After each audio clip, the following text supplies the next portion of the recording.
Lawmakers finished their work at the state capitol with a focus on public safety, the new laws that will bring sweeping changes to California. Keeping up with the cost of living on a fixed income threatens to put some seniors on the streets. One city is stepping in and helping pay the rent. And the deal is done. Now a plan is in the works to turn Horton Plaza into the next big thing in tech. I'm Mark Sauer. The KPBS Roundtable starts now.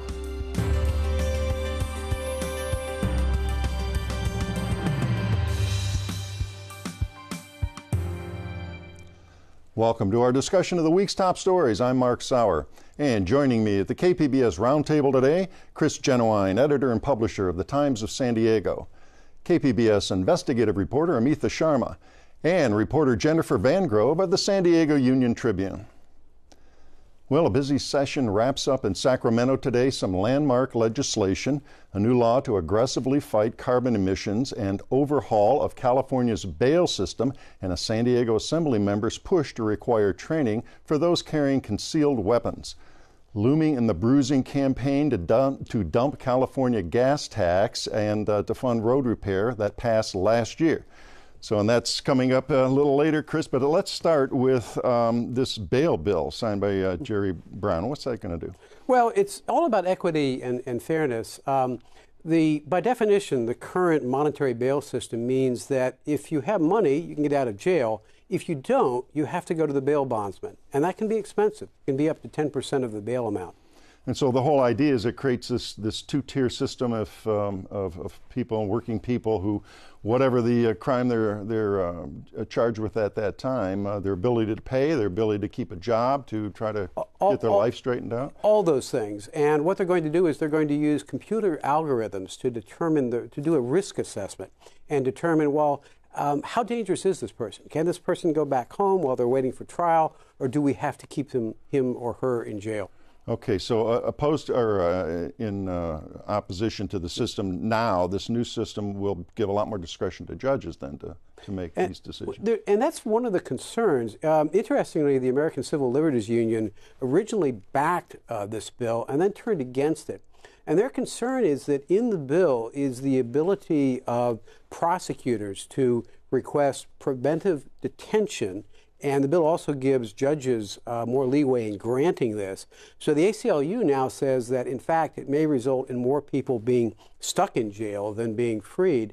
There's one other aspect that other groups have raised some concerns about, is these computer algorithms. What if they're biased? What if they result in unfairness to certain population groups? Is there any mechanism in it to see how it goes for a while and then tweak it, perhaps? Well, there could be a ballot challenge, because one of the biggest impacts is going to be on the bail bonds industry.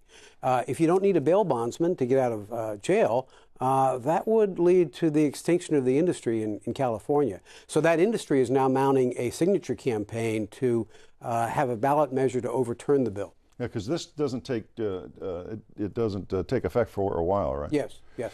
Now, it won't be that much of a shock here in San Diego. I wanted to set up a soundbite here from District Attorney Summer Stephan. She says we've kind of been edging this way already in San Diego. Let's hear that. So we feel that we've prepared ourselves. We're already using risk assessment tools that are fair and unbiased, so that we're not judging somebody's ability to be in jail or not in jail based on how rich they are, but rather about what their conduct has been. What have they done? An objective criteria. All right, so it remains to be seen, though, as you were saying, whether fewer people or even more people might wind up in county jails. If it's fewer people, there could be some savings. The backers of the bill said it might be millions of dollars across the state. On the other hand, the risk assessment, we're trying it in San Diego, as the district attorney mentioned in the clip, but it's unclear how much that's going to cost statewide.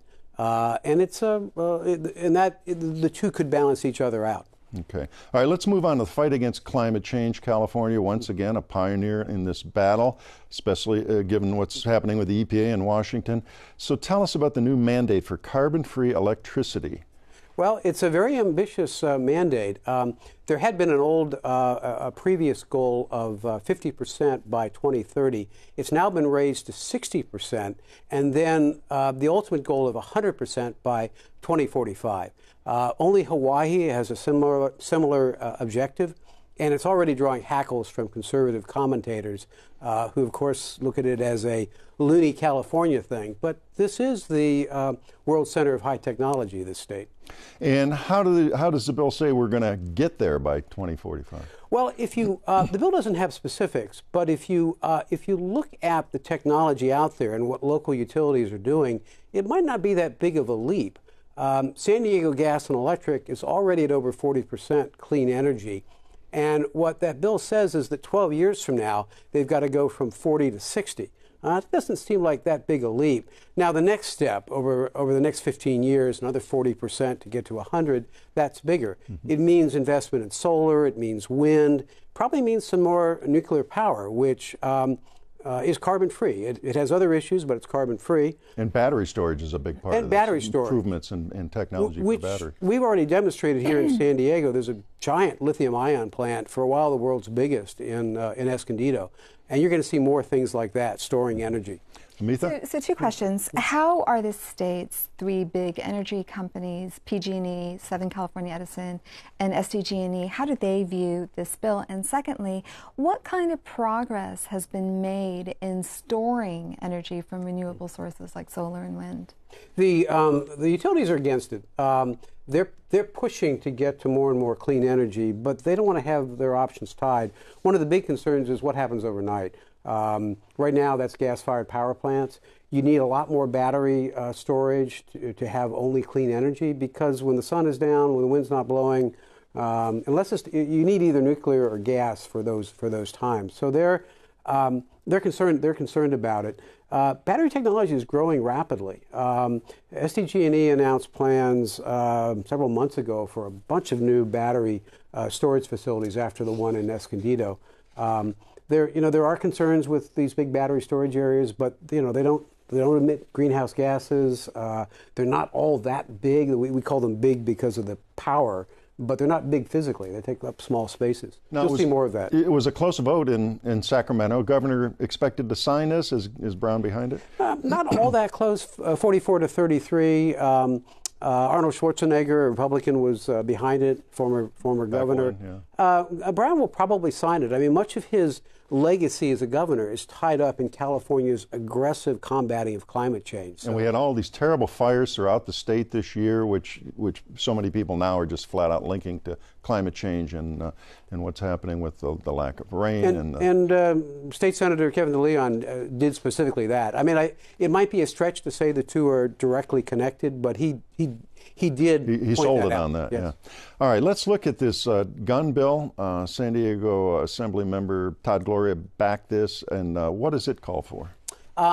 His bill, for the first time, sets very specific requirements on the training that you would need to have a concealed carry permit. That's a permit to slip a loaded six-gun into your pants pocket or into a holster. His bill requires 8 hours of instruction and then live fire exercises.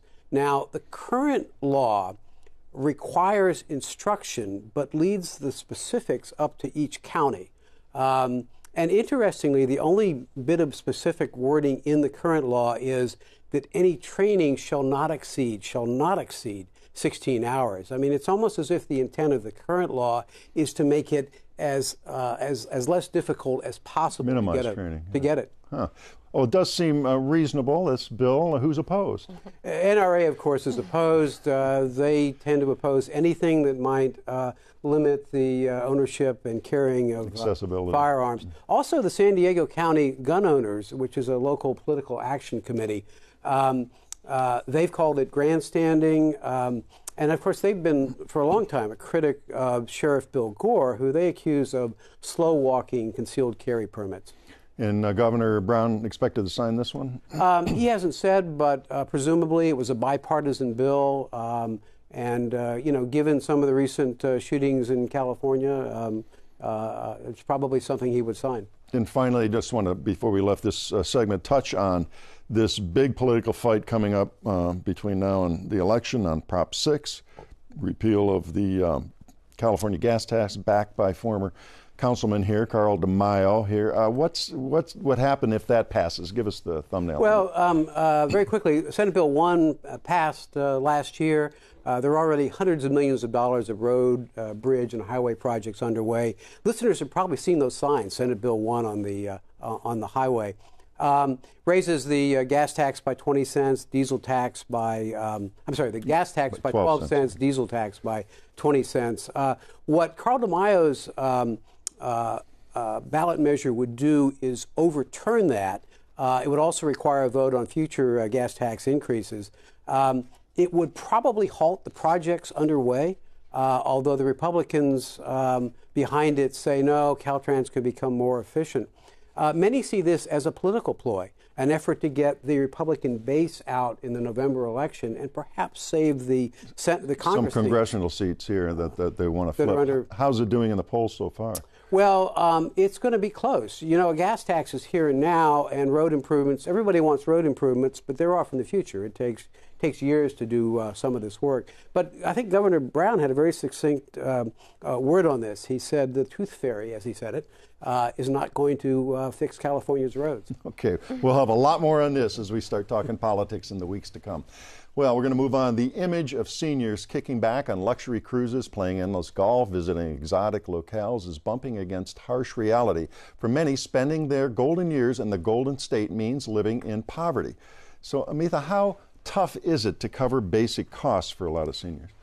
Well, it's really tough. I mean, 20% of the state seniors, one in five, are living in poverty. Half of single seniors in the state don't have enough money to cover their basic expenses each month.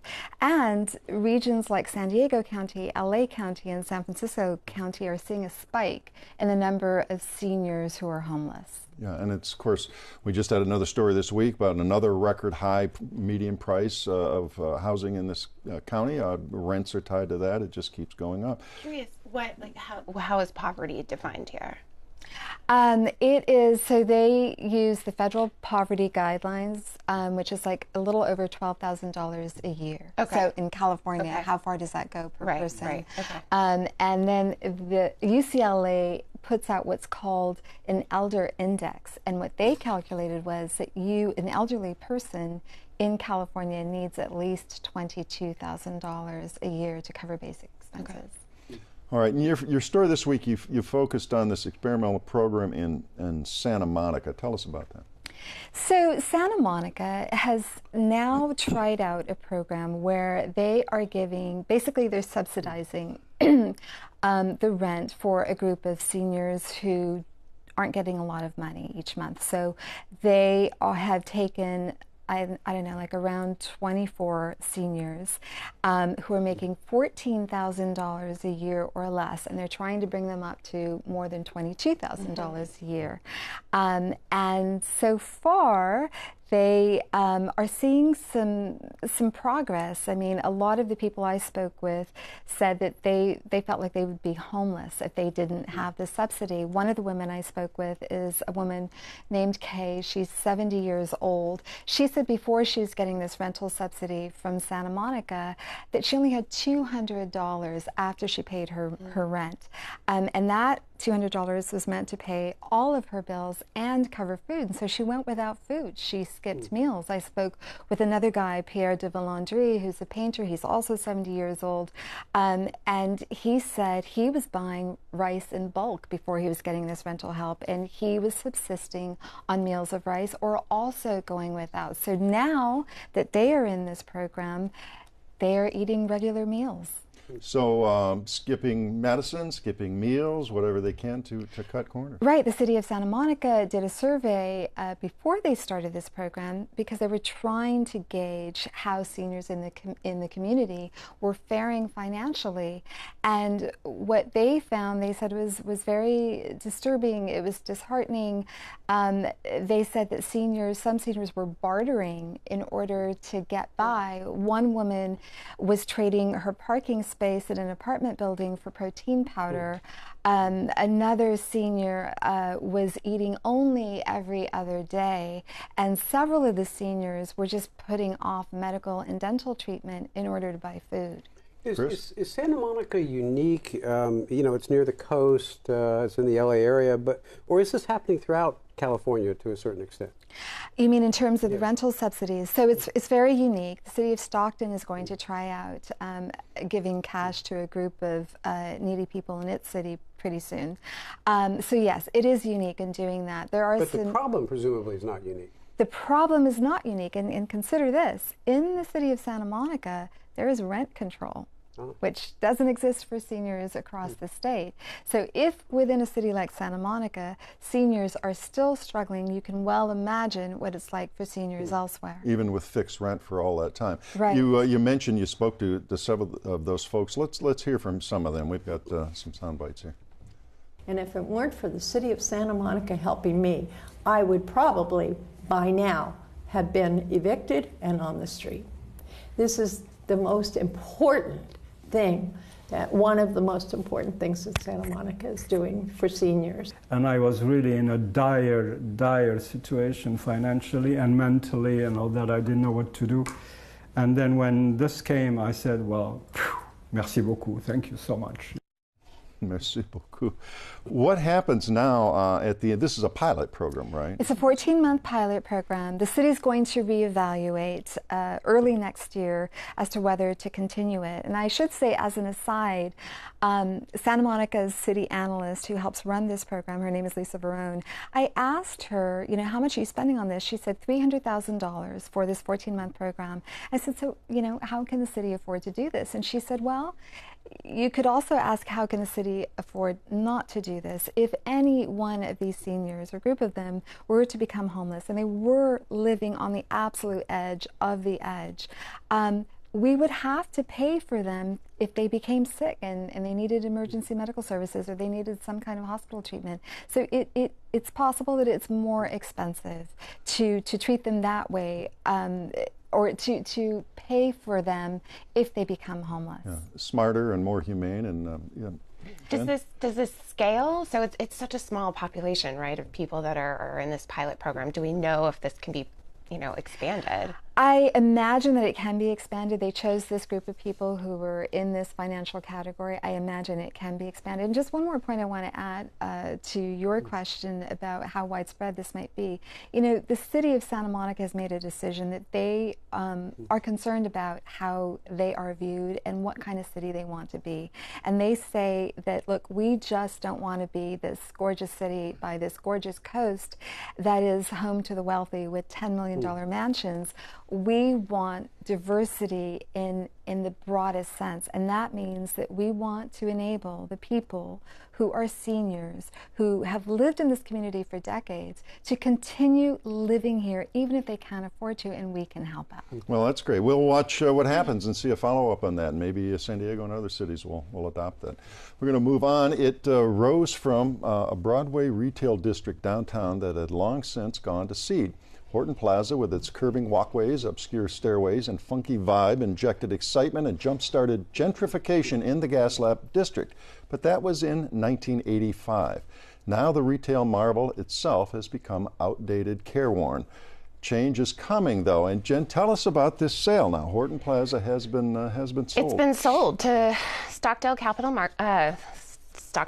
Partners, and they have this really grand vision, right? So they paid $175 million for the property, and what they want to do is they don't want to use it as a mall at all. They want to use it as this high-tech office campus, and so the tentative name is the campus at Horton, and they would go out and they would try to market to Bay Area technology companies, bring them in, and have this kind of center of technology right in the heart of downtown. And well, tell us about the new owners now. Who are they? So they're a real estate investment firm, and they've actually done this before. So they have a project in Scottsdale, Arizona. They're not based in Scottsdale, even though they're Stockdale. And that is the Galleria Corporate Center, and that was also a mall. And so they put, gosh, I want to say like $600 million into that. And they see that asset as even more blighted than Horton Plaza, which they plan to basically tear down to the studs and build back up. Okay, now, so you mentioned they hope to compete with Silicon Valley and bring up some tech stuff here, but what are some of the other folks and other uses that it's not going to all be tech, right? That's what they want, right? So right now they have 900,000 square feet of retail. They don't want 900,000 square feet of retail. But some retail. They want, it's so minimal, and I even hate to call it retail at all, actually, because what they see is food and beverage. Food and beverage, and maybe like a Lululemon if we're talking, any retail at all. But they see, San Diego chefs coming in. They see like services catering towards tech workers. When you think of a mall and going to buy things, nothing like that. Not like that anymore. No. Chris? In the last couple of years, there's been this big increase downtown in shared office spaces. Companies like WeWork, will this be competition for them, or will it be sort of an evolving ecology, if you will? Yes and no. It will be competition. However, co-working is still on the rise. Even here in San Diego, there's still room for growth. WeWork is looking for more space downtown. So there's still that opportunity there. And I think they would like to even cater to a WeWork or a Regis, which has, they have something called Spaces, which competes directly with WeWork. So they want to compete with that, but they also want to cater to it and bring in somebody of Facebook's caliber, which, everyone in downtown real estate has talked about, but it's never happened. And rumors have flied that like Facebook has toured the area and they just haven't found the type of space that they want. And now they're hoping this becomes that. Well, is there any sense of what the draw would be for these companies to come down here? So San Diego is a draw that they think is undersold. So the sense with Stockdale and even with other real estate analysts is that San Diego hasn't done a very good job of marketing itself, and that the talent is here. It's just that these Bay Area companies don't know it. However, San Francisco, Bay Area, they're in a really interesting position now where there's not a lot of Class A office space that they want, creative office space. Rents are so high there. So they are looking for these kind of satellite offices. And so Stockdale believes that they have, based on what they've done in Scottsdale, they have tenants that are like Yelp, LinkedIn. They believe that they can go to those companies and be like, okay, we're going to do these massive floor plates, $40,000 square feet floor plates. And, that's what they want for what are called efficiencies in the real estate business, which is basically everyone on the same floor. So you don't have to lose time in going from floor to floor. So we're going to put that here. We're going to surround it with top-notch food, top-notch beverage. And given the real estate, the residential real estate boom downtown, they can live there too. And so it's this work, play, live atmosphere that they're really trying to create that they think is going to work, and they've told me that they've had very successful talks with some firms up there. They don't want to put any names out there just yet, but they are very confident in their vision. Give us a sense of Horton Plaza now. What's it like for those who haven't been there in a while? Oh, it's terrible. It's nowhere. It's nowhere you would want to actually go. You wouldn't want to take your family there to go shopping. Yes, there's Jimbo's there, and you can get a great product at Jimbo's. I happen to shop at Jimbo's myself, but beyond Jimbo's, beyond CVS, beyond the gym, 24-hour fitness. Still a big department store there too, right? Macy's is still there. But the business, nobody's in there. Yeah. And it's kind of a ghost town in there. It's a bit of a security hazard. And Jimbo Somak, the owner of Jimbo's, would tell you that that's actually been an issue that's kind of come up in his lawsuit against the previous owners with Westfield. It's just there's a lot of homeless people that have kind of, I don't want to say taken over, but they're there, and it makes it a very unattractive place to shop, and everything just looks run down. It doesn't look like what you expect a mall in the heart of the city to look like. Its time has come and gone. Oh, for sure. Now, how closely are the developers going to need to work with the city leaders, council, the mayor's office? That is going to be a big deal, actually. So they're going to have to convince city council. This is something that's going to have to go to city council, because right now there's something called the Horton Plaza Owner Participation Agreement, and that requires that 600,000 square feet of retail be present on that site. They don't want 600,000 square feet of retail. They want some, but not, as you were saying, but not nearly that much. So they're going to have to renegotiate that agreement, and any sort of renegotiation is going to have to get approved by city council. So they're going to have to get the buy-in of the mayor. They're going to have to get the buy-in of the council members. They're going to, and then that trickles down to the community level too. They're going to have to really sell the community groups that this is what downtown needs. But the financial folks here who are doing this investment say the impact is going to be well worth it in terms of jobs. So they've done their own research. I have no way to verify whether or not that's accurate, but they say 3,000 to 4,000 high-paying tech jobs, annual impact of $1.8 billion. Wow. I mean, that's pretty impressive. That would be huge if it comes to reality. And they have a lot of money on the line. So, I mean, why wouldn't they want to make it a reality? We've got a few seconds left. What is their time frame here? So they want to start construction early next year, 2-year time span. They want people in these new office spaces at the end of 2020. Wow. And yeah, so they'll aggressive. be recruiting around the state, around the country to try and get some of these tech firms in and get some anchor firms. We'll be looking for some announcements perhaps. Hopefully as they get soon. I've been bugging their PR person. Tell me what you can. Tell me when, who's leasing, who's signed the dotted line, who's coming in. Okay, fascinating stuff. Another good one to follow up on. Well, we are out of time. That does wrap up another week of stories at the KPBS Roundtable. I'd like to thank my guests, Chris Genuine of Times of San Diego, Amitha Sharma of KPBS News, and Jennifer Van Grove of the San Diego Union Tribune. And a reminder, all the stories we discussed today are available on our website, kpbs.org. I'm Mark Sauer. Thanks for being with us today, and join us again next week on the Roundtable.